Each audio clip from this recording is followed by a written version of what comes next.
Hi, I'm Kat and I play red. When this video goes live, we're going to be in Denmark. Combine that with the fact that it's a old school rules week. We are today having a look at Völuspá, designed by Scott Caputo. This is White Goblin Games. I don't know if anyone else has got it. This is the version I've got.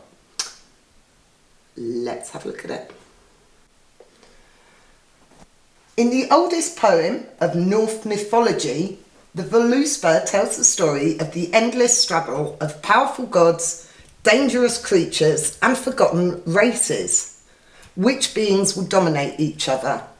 Will the Valkyries overtake Thor? Will Odin survive the challenge of the trickster Loki?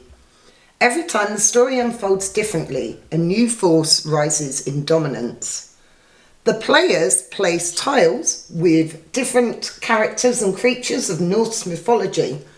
Try to dominate other tiles and score points to win the game.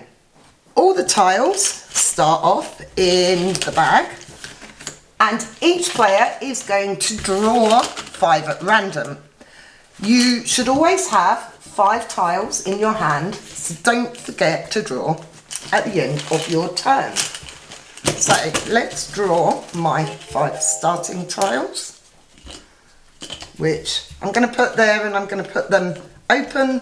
Obviously, they'd normally be hidden, but just for you guys, we're going to put them face up. We're going to draw a tile at random to start the game.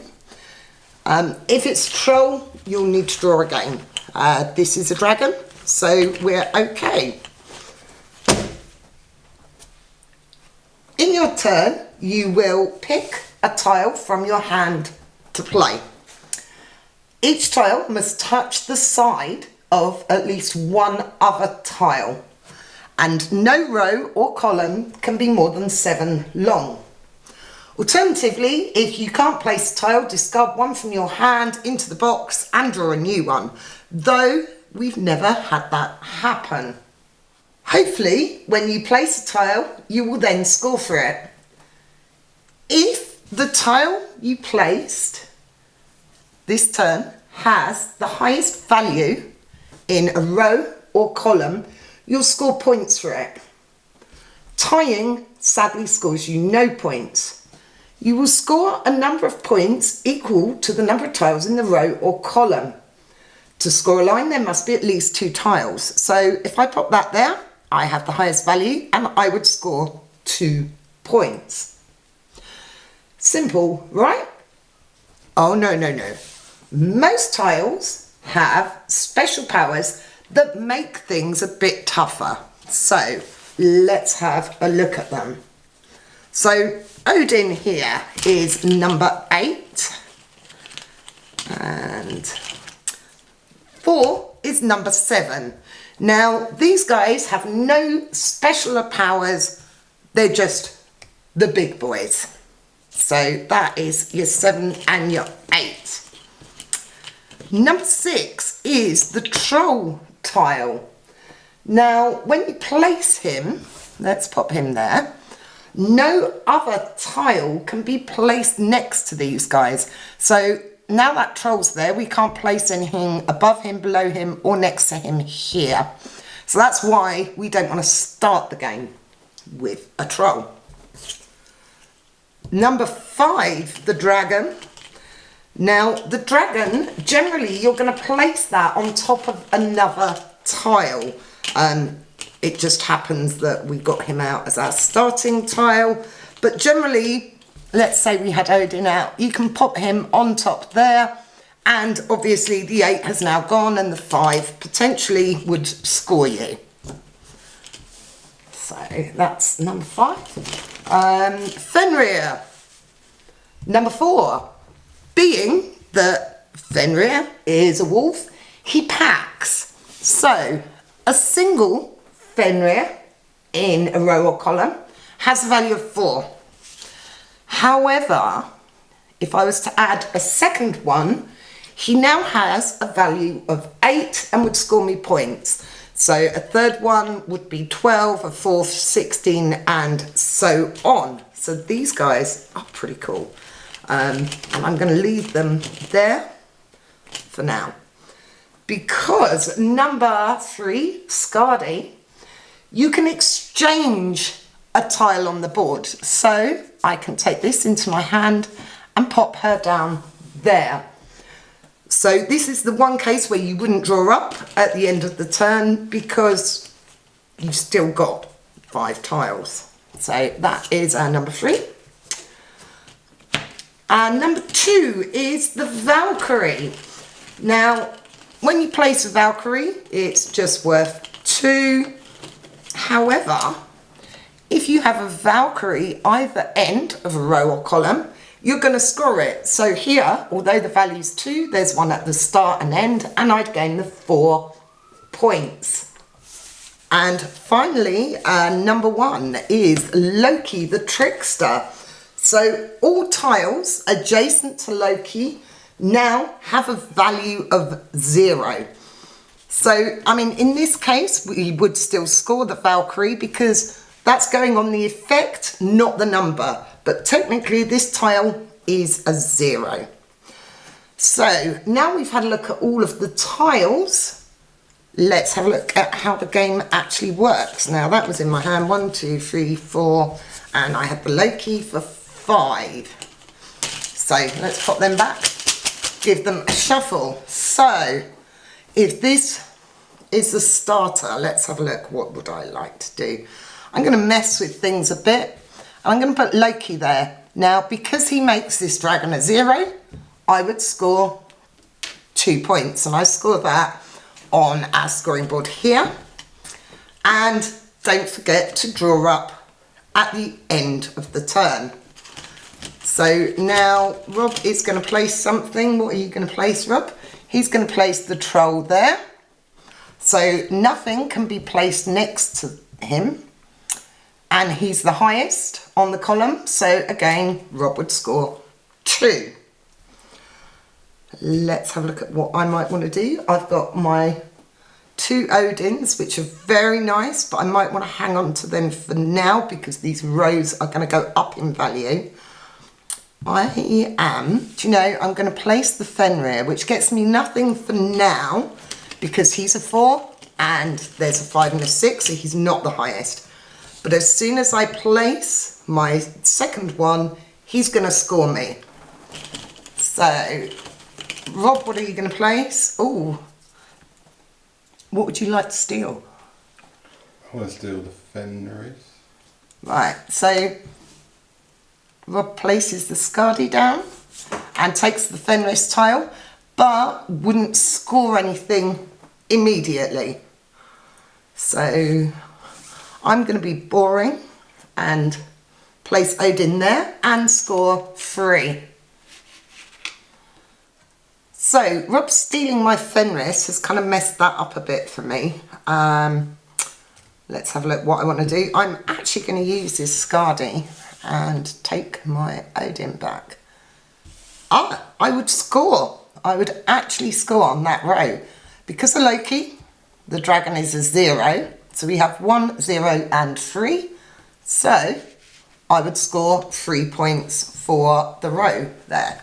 Let's have a look at what Robert is going to place. Oh, he's going to place the Fenris, which would get him the 4 points for that row. So now that Fenris is down, that's quite nice for me because I can do that and I'm going to get 5 points. Draw up. Don't forget to draw up. I'm terrible with that, which is why I repeat it multiple times because I'm dumb. So Rob is going to take the Fenris and wouldn't score there because that one's there, so it's 4.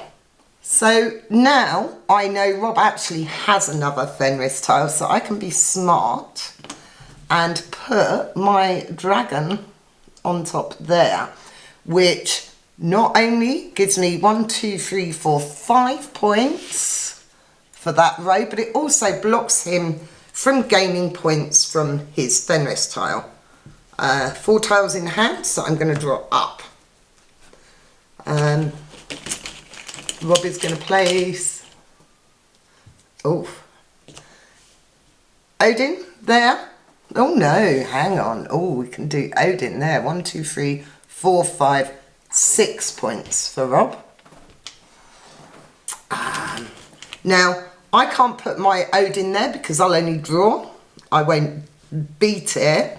And draws get you nothing in this game, which sucks. And so I'm going to put him there, which gets me 4 for the column. I had to think what the word was. My brain was saying not row. Oof. So Rob is going to place, I like drawing you a random tile, we should do this more often. 1, 2, it's going to place the Fenris there, knowing he has another one in hand, so he wouldn't score on that immediately, but when he places the second one, he'll score it. Let's have a look at what I want to do. I'm going to place him there and take 2 points for now. Nice. Now, the other Fenris Rob has, he can place here, which should get him, 8. He only matches Odin, he doesn't beat him. So you're going to need a third wolf there to score those points. 2, 3, 4, 5, 6. I'm going to place that there for now, knowing that I have a second one in my hand that I can score that on. And there's another Fenris. So, Rob, what are you placing? Let's have a look. Troll, where would you like your troll? 1, 2, 3. Let's pop the troll there, which doesn't get the points, but it messes stuff up in that area. And that would have been a 7. So, I'm going to pop my Valkyrie there, which will score me 4. Play will continue until it looks a little like this. So play continues until the bag is empty, and you're going to play out the tiles in your hand. So don't forget that when you're holding on to things, you will have to play them. So this is everything. Nothing is over 7.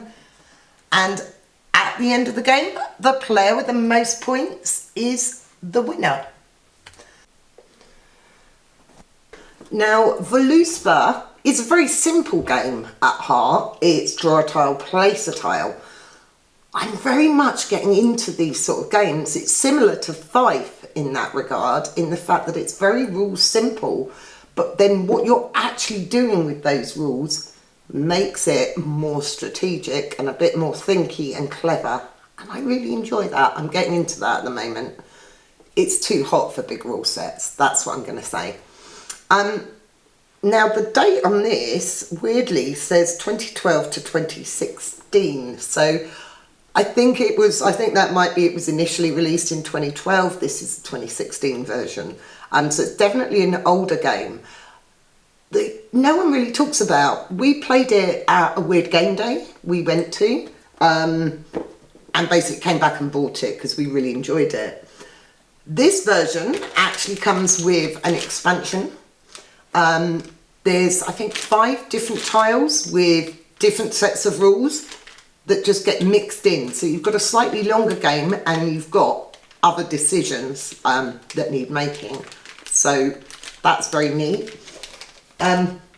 Simple to play, fun to master.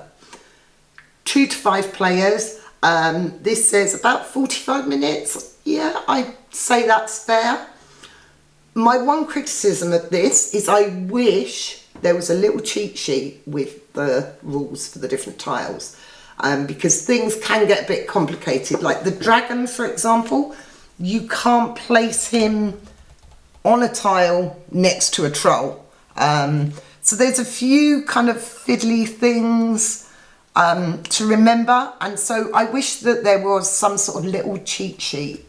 Someone might have done one on BGG. I should have a look there, shouldn't I? So Völuspá, Scott Caputo, White Goblin games. You may well find other people have done it in different countries and whatever.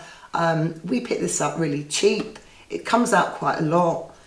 It's a nice theme. The theme works well with the game, but it doesn't engulf the game.